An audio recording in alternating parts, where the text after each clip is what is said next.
네, 오늘 아침에 제가 교회 나오기 전에 저희 아들이 저한테 책을 한 권 읽어달라고 하면서 이렇게 책을 가지고 왔습니다. 그 책은 다름 아니라 펭귄, 잘 아시는 그 동물 중에 펭귄이 있죠. 그 펭귄에 대한 내용을 담고 있는 책이었습니다. 동물에 대한 책이었는데요. 제가 그 책을 이렇게 읽어주고 있는데 그 책에 이렇게 써 있더라고요. 펭귄이라는 동물은 지방층이 두꺼워서 남극같이 추운 곳에 살아도 추위를 잘 느끼지 못한다라고 적혀 있더라고요. 제가 그것을 읽어주면서 이것은 잘못된 정보가 아닌가라는 생각을 하게 되었습니다. 왜냐하면요, 저 또한 남부럽지 않은 지방층을 가지고 있는데요. 저는 오늘 너무 추웠거든요. 그래서 지방층과 추위를 이기는 것은 아무런 상관이 없구나라고 저는 그렇게 생각을 하게 되었습니다. 지금 제 얘기를 듣고 이렇게 고개를 끄덕끄덕 하시는 분이 한 두 분 계셨는데 저는 그분이 나도 지방층이 있지만 춥구나라고 생각하신 것은 아니라고 저는 믿고 싶습니다. 네. 아무튼 모쪼록 이 추운 날씨 가운데에서요 든든히 이렇게 챙겨 입으시고 또 감기에 걸리지 않으시기를 바랍니다. 지지난주에 제가 수요 예배 때 그 다니엘의 세 친구 그 사드락과 메삭과 아벳느고에 대해서 말씀을 같이 나누면서 믿음에 대해서 한번 이렇게 살펴봤던 기억이 있습니다. 근데 오늘도 한번 믿음에 대해서 한번 이야기를 나눠보고자 합니다. 그래서 오늘 말씀의 제목은요, 믿음의 사람 아브라함입니다. 성경에 여러 인물들이 있지만요, 그 인물들 중에 믿음이라는 단어를 대표하는 인물이 누가 있을까라고 한다면 물론 다른 많은 인물들이 생각이 날 것입니다. 하지만 저는 누군가 저에게 그렇게 물어본다면 성경에 있는 인물들 중에 믿음이라 하면은 생각나는 인물이 누가 있겠냐고 물어본다면 저는 아브라함이요라고 답을 할 것 같습니다. 그만큼 이 아브라함이라는 인물이 믿음이라는 것과 뗄래야 뗄 수가 없는 사람이기 때문입니다. 근데 아브라함의 이야기는 우리가 잘 아는 대로 창세기에 나오는데요. 오늘은 이 로마서 4장에 있는 이야기를 가지고 한번 말씀을 나눠보고자 합니다. 로마서는 잘 아시는 대로 로마에 있는 성도들에게 사도 바울이 쓴 편지입니다. 로마서의 어떤 총 주제다라고 이야기를 해본다면요, 유대인이나 이방인 할 것 없이 그 누구나를 위한 하나님의 구원의 계획과 그 하나님의 의, 그것이 바로 로마서의 총 주제라고 할 수 있을 것입니다. 근데 오늘 읽은 본문이 속해져 있는 3장 21절에서 4장 25절까지 4장, 그러니까 3장 후반부에서 4장까지의 내용은 칭의에 대한 내용을 담고 있습니다. 3장에 있는 내용은요, 그 칭의, 오직 믿음으로 말미암아 의롭다 여김을 받는다라는 그 논증이, 사도 바울의 논증이 담겨져 있고요. 이 4장에는 그 믿음으로 말미암아 의롭다 여김을 받은 그 예가 들어져 있는데 그 예가 다름 아닌 아브라함을 통해서 그 예를 들고 있는 것입니다. 왜 하필 많고 많은 인물 중에 아브라함을 예로 들었을까? 아브라함이야말로 그 아브라함의 육신의 자손들인 유대인들에게 어쩌면 강력하게 어필할 수 있는 그 인물이기 때문이지 않을까라는 그런 생각이 들었습니다. 근데 또 제가 그래서 찾아보니까 로마서의 이 편지를 받는 수신자들이 단지 유대인들만을 위한 것은 아니거든요. 로마에 있는 이방인들을 위해서 한 것인데 사도 바울이 이 로마서의 총 주제처럼 유대인이 되었든 이방인이 되었든 그 모든 민족의 조상이 된, 조상으로 여김을 받은 그 아브라함을 통해서 그 아브라함을 예로 들면서 그 아브라함이 믿음으로 말미암아 의롭다 여김을 받았다라는 그 예를 통하여서 훨씬 더 그 복음을 잘 전하고자 한 것이 아니었나라는 그런 생각이 들게 되었습니다. 아브라함은 이처럼 믿음의 사람입니다. 오늘 말씀을 통해서요, 그렇다면 아브라함이 어떤 믿음을 가지고 있었는지 한번 그걸 살펴볼 수 있기를 바라고요. 그리고 우리 또한 그 믿음의 조상인 아브라함의 그 믿음을 한번 내가 그 믿음을 따라가 보겠다, 내가 그 믿음을 소유하고자 노력해 보겠다라는 그 결심이 함께 있었으면 좋겠습니다. 그래서 그래서 아브라함이 어떻게 믿었는가에 대해서 한번 생각을 해보면요. 첫 번째로는 약속을 믿었습니다. 오늘 함께 읽은 그 17절을요. 두 부분으로 나눠서 볼 건데요. 17절을 두 부분으로 나눠서 처음에 이제 기록된 바 내가 너를 많은 민족의 조상으로 세웠다 하심과 같으니 여기까지 살펴보면요. 말씀 가운데 기록이 되어져 있는 것입니다. 너를 많은 민족의 조상으로 세웠다 하심과 같으니 아브라함이 하나님을 통해서 언약을 그 약속을 받은 것입니다. 이것은 창세기 17장 5절에 잘 나타나 있는데요. 창세기 17장 5절이 이제 후로는 내 이름을 아브라함이라 하지 아니하고 아브라함이라 하리니 이는 내가 너를 여러 민족의 아버지가 되게 함이니라 라고 하나님께서 아브라함에게 언약을 너가 여러 민족의 아버지가 될 것이다 라는 그 언약을 세우고 계신 것입니다. 장차 너를 많은 민족의 조상으로 세워줄게 라고 하나님께서 약속하신 거예요. 근데 그렇지만 현실을 한번 보면은요, 아브라함이 많은 민족의 조상이 되려면 아브라함 안에 자식이 있어야 되는데요, 그 언약을 받을 때 아브라함에게는 아들이 없었습니다. 또 그 언약을 받는 그 말씀이 기록되어 있는 창세기 17장 1절에 보면은요, 아브라함이 99세 때에 라고 시작을 하거든요. 그러니까 자식만, 아들만 없었던 것이 아니라 아브라함이 나이도 많이 들어 있었던 것입니다. 99세 때에 아들을 낳을 수 있으리란 그 생각조차 하기 힘든 그때, 그 현실 가운데는 아들도 없는데 어떻게 장차 많은 민족의 조상이 될 수 있을 것인가 라는 그런 생각을 가질 수 있을지 모르겠어요. 만약 저라면, 제가 그 아브라함과 같은 그런 상황이라면 나의 대를 이을 자녀가 없는데 하나님께서 장차 너를 많은 민족의 조상으로 세워줄게 하신다면 저는 참 말이 되는 말씀을 하셔야죠 라고 이야기를 할지도 모르겠습니다. 상식적으로 조상이라는 것은 자손 대대로 이어져 가야 되는 것인데요, 그것을 이어갈 자녀가 없는 상황 가운데에서 장차 너를 또 자녀를 낳을 수 있는, 나이가 젊어서 자녀를 낳을 수 있다면 모를까, 나이도 많이 들어 차 있는데도 자녀를 낳을 것이다 라고 또 하나님께서 말씀하여 주시는 것입니다. 근데 이에 대해서 아브라함은요, 창세기 12장에서도 하나님께서 아브라함을 한번 부르셨고요, 언약을 세워주셨고, 또 15장에서도 그 언약을 세워주십니다. 창세기 15장 3절에서는요, 하나님께서 그 언약을 세워주시니까 아브라함이 이렇게 답변을 합니다. 씨를 주지 아니하셨으니 내 집에서 길린 자가 내 상속자가 될 것입니다 라는 것입니다.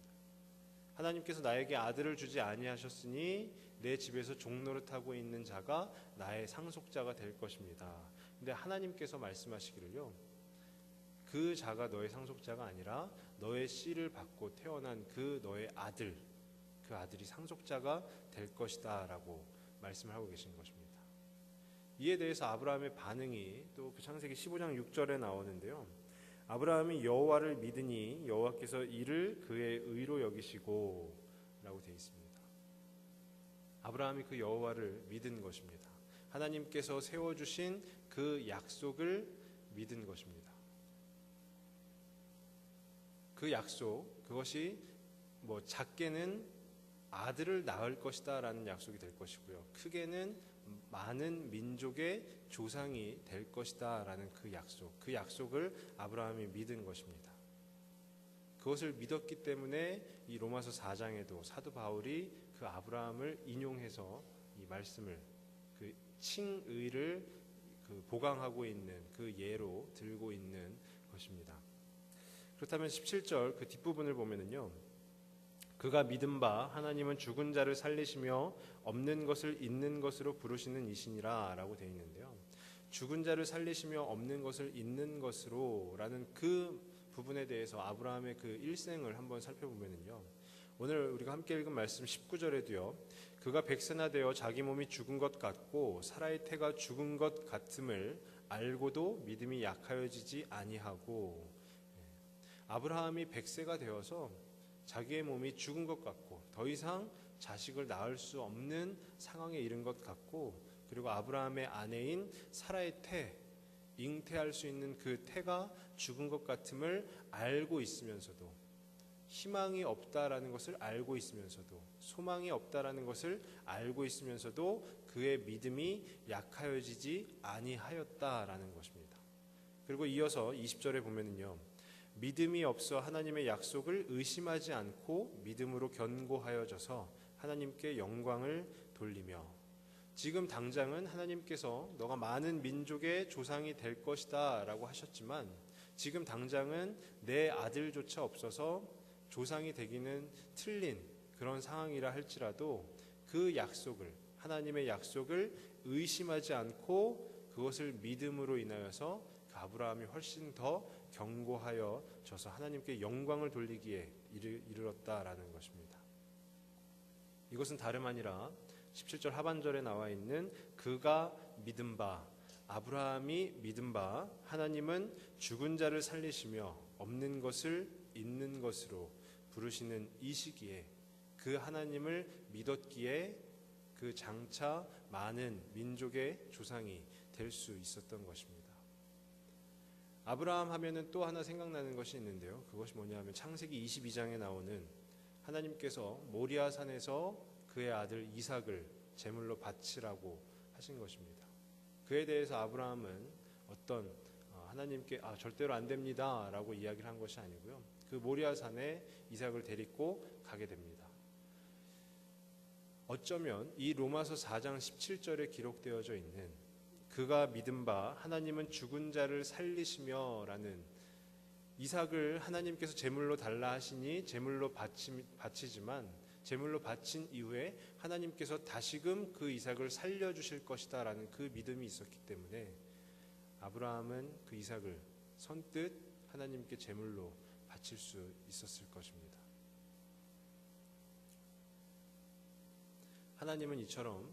아브라함은 이처럼 그 하나님의 약속을 믿었습니다. 어려울 것 같지만, 안 될 것 같지만 그 약속을 믿은 것입니다. 언젠가 저희 담임 목사님께서도 설교 중에 한번 이야기를 하셨는데요, 외화 중에 테이큰이라는 영화가 있습니다. 그 줄거리가 뭐냐면요, 특수 요원의 딸이 납치가 되어가지고 그 특수 요원 아버지가 그 딸을 구하기 위해서, 납치된 딸을 구하기 위해서 물불을 가리지 않고 그 딸을 구하러 찾아다니는 그 이야기가 주된 줄거리입니다. 그 아버지가 어느 정도로 물불을 가리지 않았냐 하면은요, 그 영화 중에 이런 대사가 나오는데요, 내 딸을 구하기 위해서는 에펠탑도 부술 것이다 라는 거예요.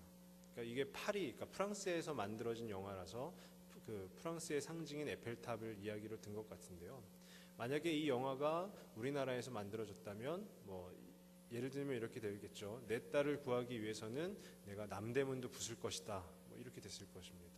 그 정도로 물불을 가리지 않고 딸을 구하겠다라는 그 약속을 지키기 위해서 아버지가 그렇게 노력을 하였다라는 것입니다.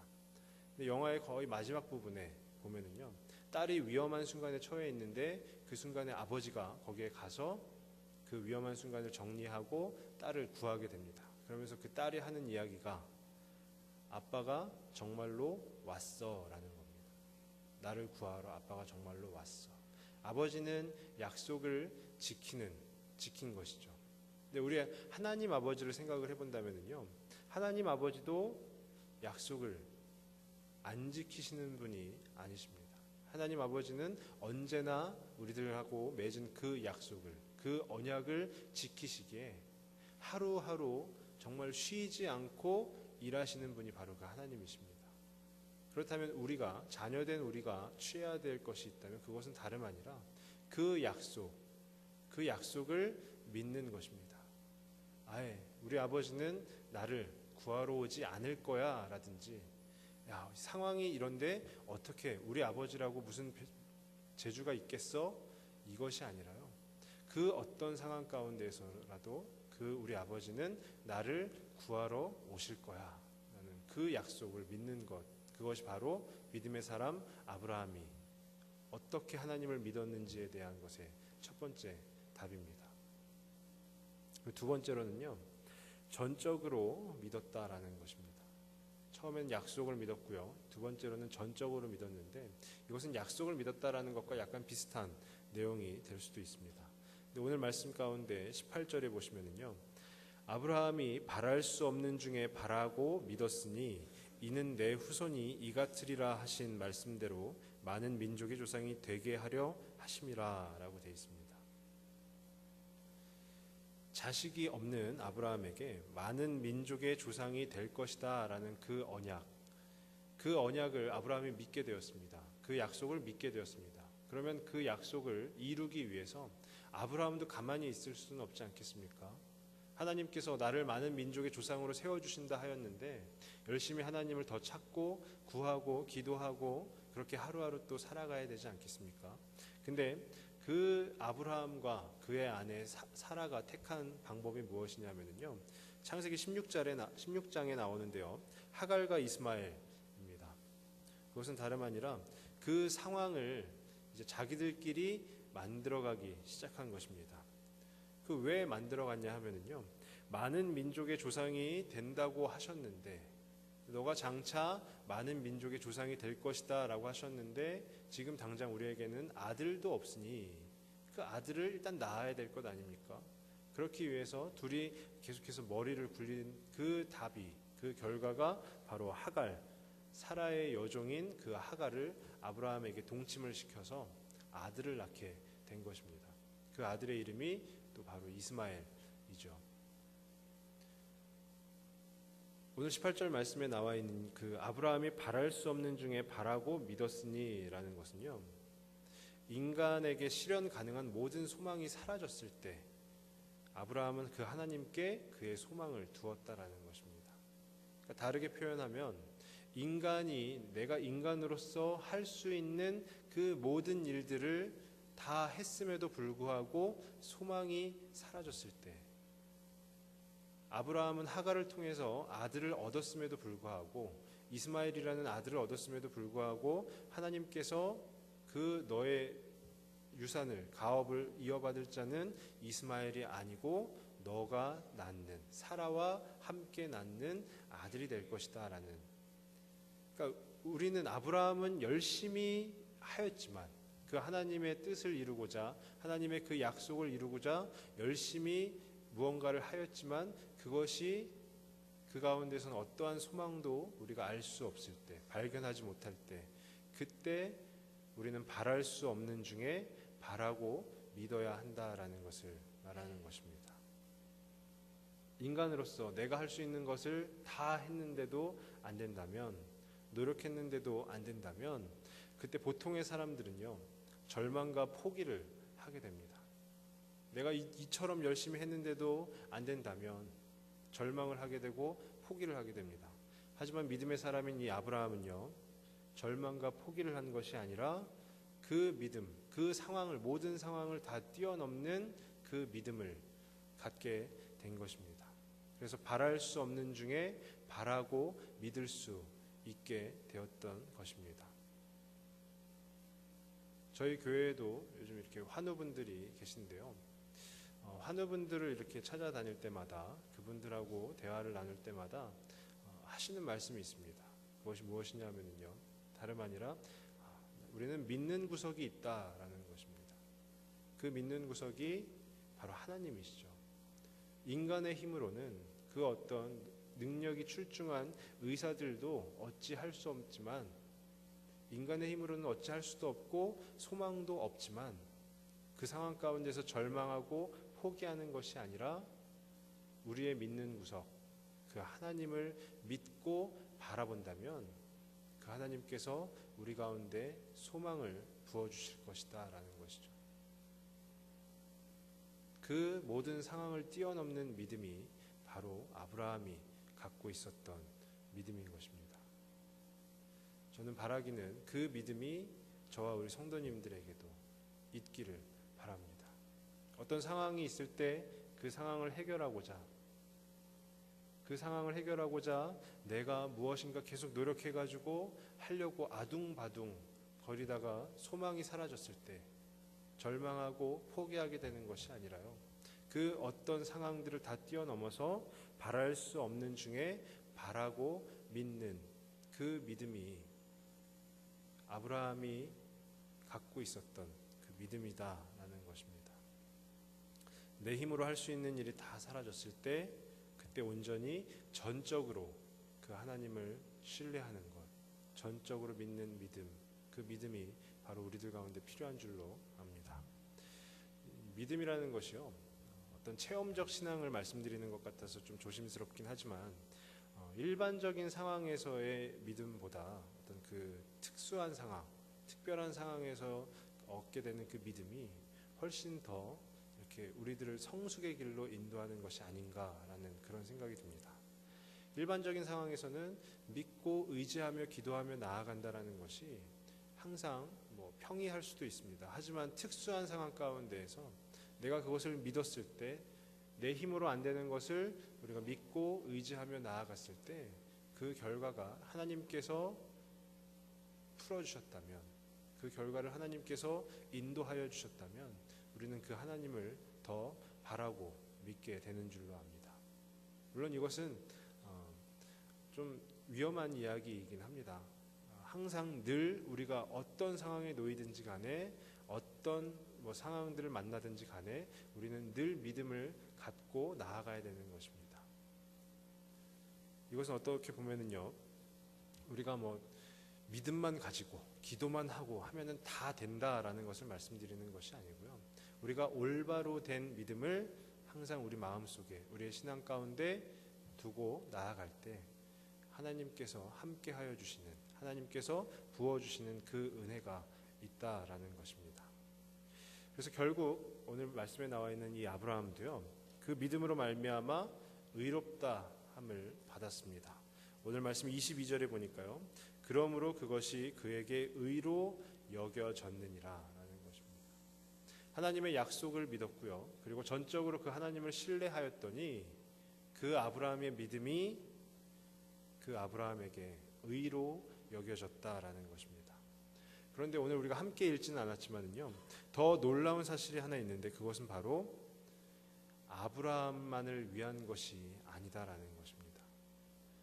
오늘 그 뒤에 나오는 23절에서 25절 말씀을 제가 한번 읽어드리겠습니다. 그에게 의로 여겨졌다 기록된 것은 아브라함만 위한 것이 아니요 의로 여기심을 받을 우리도 위함이니 곧 예수 우리 주를 죽은 자 가운데서 살리신 이를 믿는 자니라. 예수는 우리가 범죄한 것 때문에 뇌줌이 되고 또한 우리를 의롭다 하시기 위하여 살아나셨느니라. 아브라함을 의롭다 여겨주신 그 하나님께서요, 아브라함만을 위해서 그 의롭다 여김을, 의롭다 하심을 베푸신 것이 아니라 우리도, 이 말씀을 받아들이는 우리에게도 하나님께서 우리가 그 믿음을 가질 때 우리를 의롭다 여겨주신다라는 것입니다.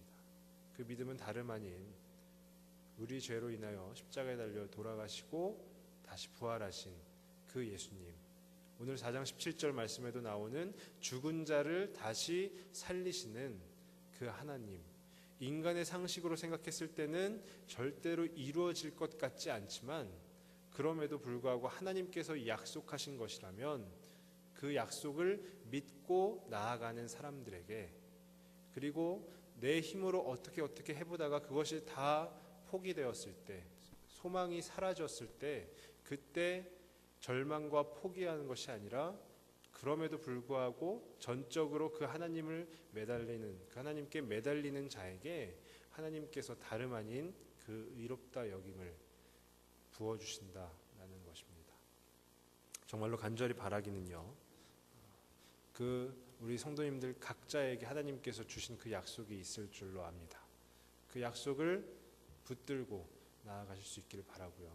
그리고 다름 아닌 그 하나님, 내 힘으로 어떻게 하려는 것이 아니라 그 하나님을 전적으로 신뢰하는, 그렇게 살아가다가 우리 하나님과 함께 어우러져서 그 하나님의 은혜를 날마다 깊이 누리는 저와 우리 성도님들 다 되시길 간절히 소망합니다. 기도하겠습니다. 아버지 하나님, 오늘 아브라함을 통해서 믿음에 대해서 한번 살펴보았습니다. 그 하나님의 약속을 믿고 그 하나님의 약속을 어려운 상황 가운데에서도 그것이 이루어질 것이다라는 것을 믿은 그 아브라함의 믿음이 우리들 가운데에도 있기를 원합니다. 하나님, 그리고 그 나의 힘으로 어떠한 것들을 하였을 때, 나의 힘으로 무엇인가를 했을 때 그것이 이루어지지 않았다 하여서 우리 가운데 소망이 사라지고 절망과 포기가 있다 할지라도 그 순간에도 우리가 절망하지 않고 온전히 전적으로 그 하나님을 신뢰할 수 있는 그 믿음이 또 우리 가운데 있기를 원합니다. 그래야 해서 아브라함이 믿음의 사람이다 라고 하나님께 칭찬 들었던 것처럼 우리들 또한 그 믿음의 사람이 되어서 우리 하나님께로부터 의롭다 여김을 받는, 우리 하나님께로부터 귀한 은혜를 받는 그런 저와 우리 성도님들 모두가 다 될 수 있도록 주님 함께 하여 주시고 귀한 은혜를 더하여 주시옵소서. 모든 말씀 예수님의 이름으로 기도드립니다.